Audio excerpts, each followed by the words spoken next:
කට්ටිය සුබ දවසක්. එහෙනම් ගොඩක් දවසකින් තමයි මේ වීඩියෝ එකක් දාන්න මට පුළුවන් වුණේ. මොකද පොඩි වැඩ ප්‍රමාණයක් සහ ලොකු වැඩ ප්‍රමාණයක් මටත් වුණා.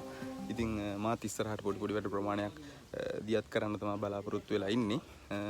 මේක ඇවිල්ලා අද මේ වර්ගඩි 3000ක මුරියා මාළු මිරිස් හදලා තියෙන ටනල් එකක් ඔය කට්ටියට පේනවා ඇති. මම මේකේ වීඩියෝ කීපයක් කලින් උදාලා තියෙනවා.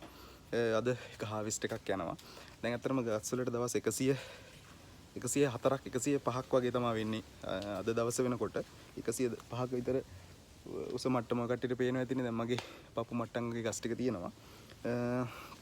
මේ වෙනකොට අපි සාමාන්‍යයෙන් හාවෙස්ටින් ඉන්ටර්වල් එක තියන් ඉන්නේ දවස් 7-10 ඇතුළත තමයි අපි කැඩෙන්නේ. සාමාන්‍යයෙන් මේ දවස් 10කට වතාවක් වගේ කිලෝ 205ක් 210ක් අතර වගේ මේ වෙනකොට හාවෙස්ට් වෙනවා අපි මේ ටනල් එකේ. ඉතින් ලොකු හාවෙස්ට් එකක් ගන්න පුළුවන්. මොකද අපි යන පොහොර ෂෙඩියුල් එක සහ අපි මේ ඒකාබද්ධ කෘමි පාලන ක්‍රම ඔක්කොමත් එක්ක ගත්තාම මේ හාවෙස්ට් එකට අපිට එන්න පුළුවන් වෙලා තියෙනවා. ඉතින් මේ වෙනකොට මිලත් යම්කිසි හොඳ මට්ටමක තියෙන. ඒ කියන්නේ සාමාන්‍ය මාළු මිරිස් මිල ලොකුවට පල්ලෙහාට බහින්නෙත් නැහැ, ලොකුවට උඩ යන්නෙත් නැහැ. එකම රේන්ජ් එක වගේ තියෙනවා සාමාන්‍යයෙන් අවුරුද්ද පුරා.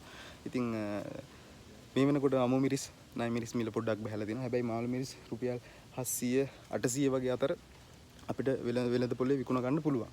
ඉතින් එතකොට හිතලා බලන්නකෝ කිලෝ 200ක් හැදුනහම අපි සාමාන්‍ය දවස් 10කට පාරක් රුපියල් 1.20ක් 1.30ක් අතර ප්‍රමාණයක් හොයාගන්න පුළුවන් මේ වර්ගඩි 3000ක ටනල් එකේ. ඒක තමයි අප්ඩේටඩ්ම විදිහ ටනල් එකේ.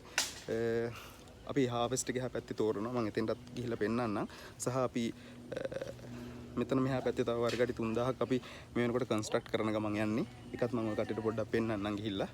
අපි එතනදී හම්බෙමු ගිහිල්ලා. මේක තමයි මම අර ඉස්සෙල්ලා කිව්ව 3000 ටනල් එක දැනට අපි ක්‍රොප් එක යන එක. සහ මේ අපි ඉස්සරහට කරන්න යන නර්සරි එක. මේ පැත්තේ තියෙනවා වර්ගඩි 3500ක අලුතෙන් හදන ටනල් එක. අපි පොඩ්ඩක් ගිහිල්ලා බලමු කොහොමද කී විස්තර යන්නේ කියලා. මේ දවස්වල පොඩක් වහිනවා. එහෙනම් එක පැත්තක විතරයි අපිට ඉටරේද ගහ ගන්න පුළුවන් උනේ මේ වෙනකොට. අපේ ලලන්ත මහත්තයා ඉන්නවා වැඩි මාළු මිරිස් මේ වෙලාවේ තෝරන ගම හාවෙස්ට් එක ඇතුළෙත් යනවා. හදාගෙන ඇවිල්ලා මෙතෙන්ට දාලා ඉවරලා අපි මෙතන තෝරලා තමයි කියන්නේ සෝට් කරලා තමයි අපි මාකට් එකට දෙන්නේ. ඉතින් මේ වගේ තත්ත්වයක් තමයි මේ ටනල් එකේ දැනට තියෙන්නේ. මේ පැත්තේ ඉටරේද ගහන්න තියෙනවා. ඉතින් මමත් ඉස්සරහට පොලි ටනල්ස් කන්ස්ට්‍රක්ට් කරනවා. ඉතින් මම WhatsApp නම්බරේ දාලා තියන්නම් ඩිස්ක්‍රිප්ෂන් එකේ. ඔය කට්ටියට පුළුවන් ඔය කට්ටියටත් මේ වගේ ටනල් එකක් කන්ස්ට්‍රක්ට් කරගන්න ඕන නම් මට පොඩි මැසේජ් එකක් දාන්න.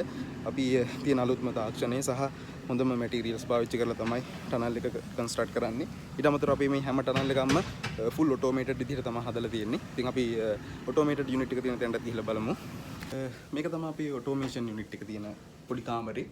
මම පෙන්නන මේක තමයි අපි පොහොර වර්ග ඔක්කොම කලවම් කරලා මේ බැරල් එක හරහා තමයි ටනල් එක ඇතුළට යවන්නේ. මේ තමයි පැනල් එක මිස්ටර් ග්‍රීන් ඔය කට්ටිය දන්නත් සමහර විට මිස්ටර් ග්‍රීන් පැනල් එකක් කරහා තමයි ටනල්ස් දෙකම ඔටෝමේෂන් කරලා තියෙන්නේ. ඉතින් ඒකට අවශ්‍ය වතුර ප්‍රමාණය අවශ්‍ය පරිසර තත්ත්ව පාලනය එයා ඔටෝමේෂන් විදිහට කරගෙන යනවා. ඉතින් ඒ හින්දා වැඩ ගොඩක් පහසුයි මේ ටනල් එක වැඩ කරගෙන යද්දි. ඉතින් ඔය කට්ටියත් වගා කරලා බලන්න ඒකේ තියෙන ආතල් එක, ඒකේ තියෙන තෘප්තිමත් භාවය ඔය කට්ටියට ගන්න පුළුවන්. මොකද ගහක් කොල්ලක් හදලා ඒකේ ඵලයක් නෙල්ලන තරම් සතුටක් මට නැහැ. ඉතින් අපි ඉස්සරහට තව අලුත් වීඩියෝ සෙට් එකකින් හම්බෙමු.